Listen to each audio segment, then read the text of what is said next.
কি মাথা ব্যথা করতেছে, কোন সময়তে বয়ে দিছি সব দেখালেছে, আমার লেগে এখনো খাওয়া নাই। দেরি তো কি করতেছে, হ্যাঁ এত বলে দেরি লাগে খাওয়া আনতে।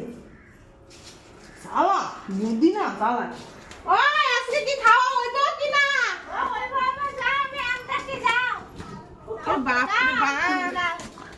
রে অমন খাওয়া হয় না, কি বানাইতেছে জানে অমৃতটা দেখা লই। বাপের পেট তাইলো শান্তি নেই, না আর একটু বয়ে খাবো এটা না।